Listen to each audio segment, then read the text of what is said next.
Kick. The verb is a derivative of the Old Norse term kikna, meaning to bend backwards or sink at the knees. Arse. It's used as a slang term for backside, debuted in 1860, used mainly in nautical slang. It became popular in the 1930s. It is a variation of the English arse, which in turn entered the vernacular in the 16th century, namely in 1530. Bet you didn't know that, did ya? Or maybe you did if you studied English in college or just had that curiosity or not. This is a review of the movie Kick-Ass, which I enjoyed.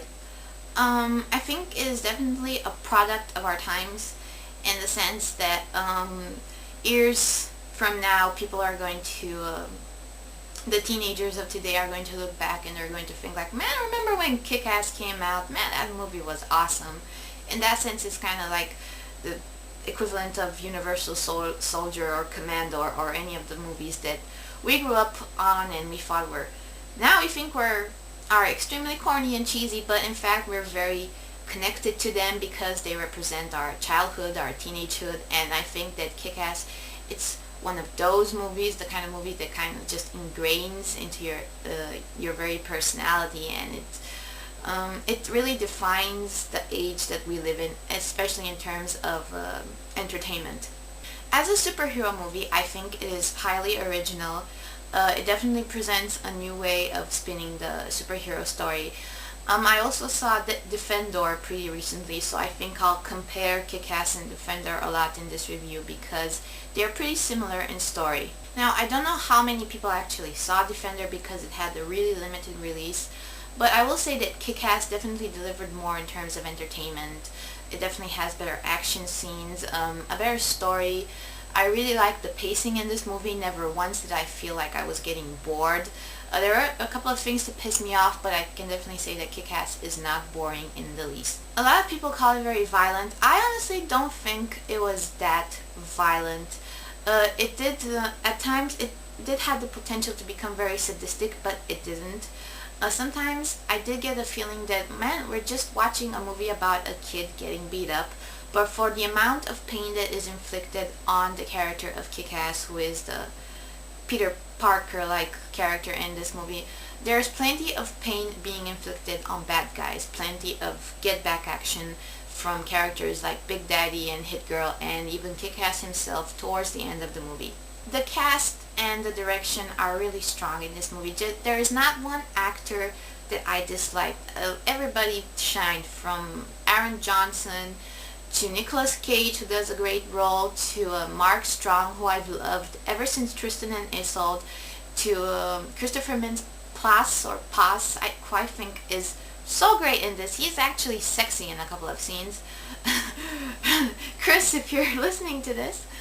And also there's that guy, that chubby guy who is one of Dave's friends who wears the glasses and he's kind of chubby. That guy plays the best friend in every movie that I see him in. I mean, he plays essentially the same character as he did in Sex Drive. So as a superhero movie, I guess that Kick-Ass does deliver in terms of action and humor and just overall likable characters. But the one area where I think that Defender did a much better job is the whole idea of the superhero spirit, or if you want to call it, the heart. And Defender does have a lot more heart than Kick-Ass, because ultimately, although we see some glimpses of emotion and kind of reaching out for that emotional connection with the audience, like in the character of Dave and the relationship between Hit Girl and her dad, ultimately it's kind of just a gratuitous exercise in violence and turning a lot of superhero cliches on their head. The one thing I hate Kick-Ass for, and I really hate it for this, is that it reused some of John Murphy's old scores, and it just completely took me out of a couple of scenes, and they were important scenes. There's a scene where Hit Girl goes to Kick-Ass and save her dad and Kick-Ass, and they're using the score from Sunshine, which is another movie that John Murphy, the composer for Kick-Ass, worked on.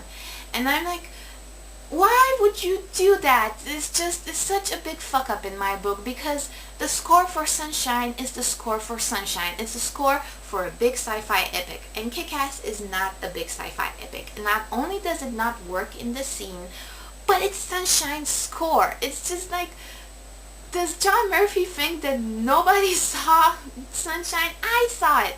There's at least one person pissed off in this world that he had to go and cannibalize Sunshine's score just so he could have a nice operatic feel to Hit Girl's takedown scene. On a whole, when there was original music, I kind of liked it, but because there were these bits where they reused music from other movies, it just completely took me out of the scene, and the score for Kick-Ass as a result does not feel like a whole project. It feels like this disjointed mess of new stuff and stuff we've heard before. So in conclusion, I really liked Kick-Ass, even though there were some things that pissed me off about it. And I just think that it makes a great team with Defendor, because what one lacks, the other can make up for.